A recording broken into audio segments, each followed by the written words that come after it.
Assalamualaikum warahmatullahi wabarakatuh. Salam marit tidak pakai palu. Kembali lagi di channel Kandang Pink.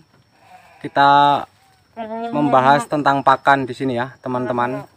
Karena sebagai seorang peternak, yang paling penting dan diutamakan itu adalah kesehatan untuk kambingnya. Dan yang kedua, tentu saja mengenai pakan. Karena pakan menjadi problema bagi setiap para peternak. Di sini saya memberikan contoh ini ya, untuk pakan tidak harus ngarit setiap hari. Jadi teman-teman bisa meniru atau mengikuti cara saya kalau memang cocok atau suka ya. Kalau yang tidak cocok ya diabaikan saja. Di sini saya membuat pakan fermentasi untuk ternak. Jadi untuk kambing, untuk domba ataupun sapi, semua ternak lahap untuk memakannya. Dan untuk perkembangan mengenai dagingnya, alhamdulillah stabil. Jadi bisa ditiru.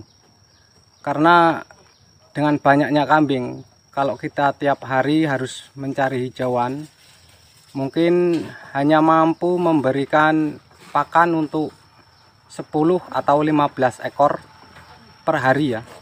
Karena untuk kapasitas 10-15 ekor kambing, tentu saja untuk pakan mencapai 2 karung. Kalau kita sehari harus mencari hijauan 2 karung, tentunya akan menyita waktu kita. Apalagi di bulan Ramadan seperti ini ya. Ini solusi yang paling tepat untuk menciptakan pakan yang murah. Semua kambing makan dengan lahap seperti ini ya, teman-teman.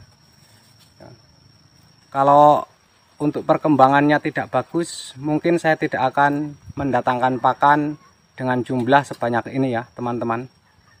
Karena sudah saya buktikan, sudah berbulan-bulan bahkan hampir tahunan untuk menggunakan pakan campuran seperti ini. Alhasil alhamdulillah kambingnya sehat, gemuk, tidak ada masalah intinya untuk kesehatan ataupun untuk perkembangan pada kambing. Ini untuk tumpi jagung yang sudah difermentasi ya, teman-teman. Ini atau genjet. Ini saya datangkan per karung hanya 20.000, sedangkan per karung itu untuk kiloannya mencapai 40-an kilo ya. Jadi per kilo hanya Rp500 untuk tumpi jagung atau genjet jagung yang sudah di open ini. Ini untuk 7 kilo saya berikan tambahan onggok 2 kilo sama ampas tahu 1 kilo.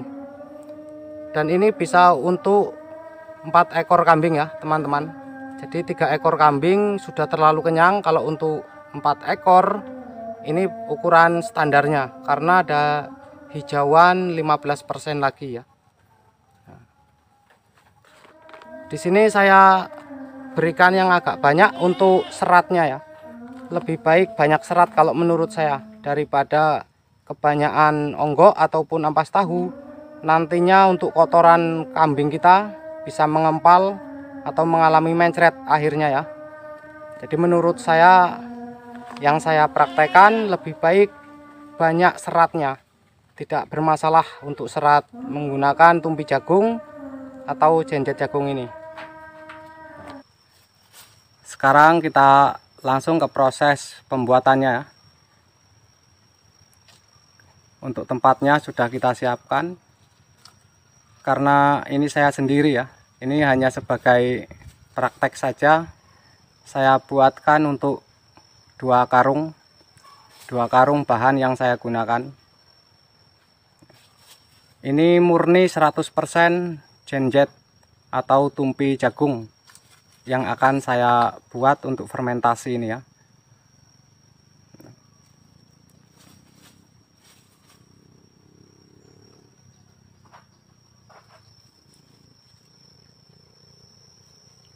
Setelah semua tercurah ya, pastikan kita ratakan supaya memudahkan kita untuk menyampurkan bahan-bahan yang selanjutnya.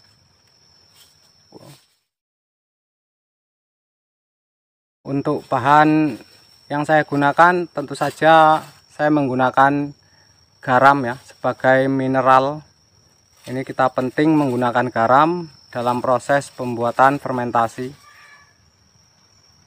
Untuk garamnya sendiri, ini untuk 2 karung genjet atau tumpi jagung, saya gunakan 2 gelas. 1 gelas di awal dan nanti di selanjutnya saya berikan 1 gelas lagi. Jadi 1 karungnya 1 gelas ya. Karena ini 2 karung, jadi 2 gelas. Dan untuk airnya, kalau masalah air kita menyesuaikan dengan bahan-bahan yang kita gunakan ya. Di sini yang saya gunakan hanya genjet jagung. Ini yang sudah open, jadi terlalu kering dan sangat membutuhkan banyak air. Biasanya kalau untuk 2 karung genjet seperti ini membutuhkan air mencapai 50 sampai 60 liter untuk airnya. Dan yang selanjutnya saya berikan tetes tebu atau molase ya. Untuk 2 karung saya berikan 1 gelas. 1 gelas kurang sedikit ini ya teman-teman. Untuk 2 karung. Nah, tetes tebu ini sangat berpengaruh di dalam pembuatan fermentasi, apalagi ini yang bahan saya gunakan adalah genjet yang openan atau tumpi jagung yang open. Jadi untuk aromanya ini sangat kurang menyenangkan ya. Ini baunya agak sangit atau gosong-gosong seperti ini. Jadi kalau kita menggunakan tetes tebu, ini nantinya setelah 5 hari kita buat fermentasi, hasilnya sudah wangi sekali.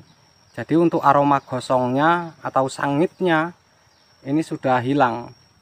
Selain itu juga bisa menjaga untuk daya tahan tubuh pada kambing kita. Jangan takut kalau kambing kita akan majer ataupun keguguran atau mandul ya. Intinya kita menyesuaikan dengan penggunaannya. Dan untuk yang terakhir, di sini saya menggunakan probiotik. Untuk probiotiknya bisa merek apa saja ya, terserah. Saya tidak mempromosikan. Dan untuk ukurannya sendiri, jenengan bisa menggunakan takaran yang ada di kandungan botol ini ya.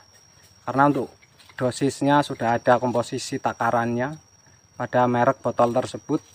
Untuk air 1 liter takarannya berapa sudah ada. Jadi menyesuaikan sendiri.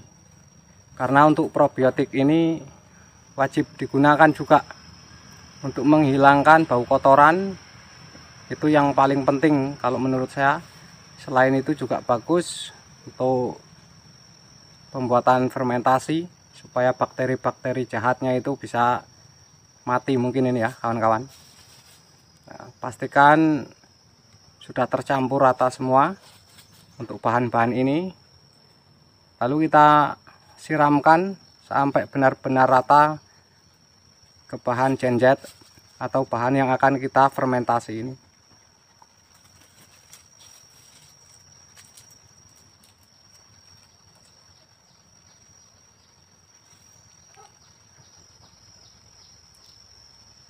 Setelah semua sudah tersiram rata ini ya, kita mulai untuk pengadukan. Jadi kita aduk pelan-pelan semua, intinya biar sampai rata. Jadi biar bahan ini meresap, air-airnya ini meresap ke bahan-bahan yang kita gunakan ini ya. Supaya tidak batuk pada si kambing. Kalau terlalu kering, kambingnya pasti tidak doyan ya bos, karena bisa batuk juga. Dan untuk pengolahan ini ya, kita lakukan 2 kali. 2 kali untuk pengolahan penyampurannya. Kita aduk supaya mendapatkan hasil yang maksimal. Setelah benar-benar sudah tercampur rata, kita sesuaikan sendiri untuk kadar air yang akan kita buat fermentasi kita ini. Pastikan jangan terlalu basah, juga jangan terlalu kering. Jadi mamel ya, memperkirakan sendiri. Kalau dipegang terlihat basah tetapi tidak ada airnya, tidak kering tetapi ditiup tidak terbang, jadi mamel, lembab ya. Itu membuat fermentasi kita nantinya akan berhasil. Jadi jangan terlalu banyak air juga. Untuk selanjutnya kita lakukan untuk pengemasan. Untuk pengemasan bisa menggunakan segala wadah atau tempat ya. Kalau ini tempat yang besar saya sudah terisi penuh, jadi saya menggunakan ember kecil ini biar lebih cepat untuk mempraktekannya. Pastikan untuk pengisian benar-benar padat, jangan sampai ada sela atau rongga untuk udara di dalam ya. Bila perlu kita injak-injak biar benar-benar padat. Kalau sudah benar-benar padat dan penuh, kita lakukan penutupan. Kalau untuk jangka panjang, kita bisa berikan atau gunakan tutup menggunakan plastik. Jadi double dengan plastik ya. Kalau hanya untuk jangka 1 minggu ataupun 2 minggu, kita tidak menggunakan plastik, tidak apa-apa. Jadi menggunakan tutup embernya saja, kita tutup yang kencang, rapat, alhamdulillah aman. Itu kalau hanya untuk jangka 1 atau 2 minggu ya. Kalau kita ingin menggunakan jangka yang panjang, berbulan-bulan, pastikan untuk penutupan menggunakan dobelan plastik atau lapisan plastik biar lebih aman. Karena keberhasilan di dalam pembuatan fermentasi yaitu di saat pengemasan ya. Jadi jangan sampai ada angin yang bisa masuk. Kalau untuk jangka lama ataupun jangka pendek sih sebenarnya. Jadi seperti itu ya teman-teman untuk proses pembuatannya. Semoga bisa bermanfaat buat para peternak semua. Sampai jumpa di lain kesempatan. Wassalamualaikum warahmatullahi wabarakatuh.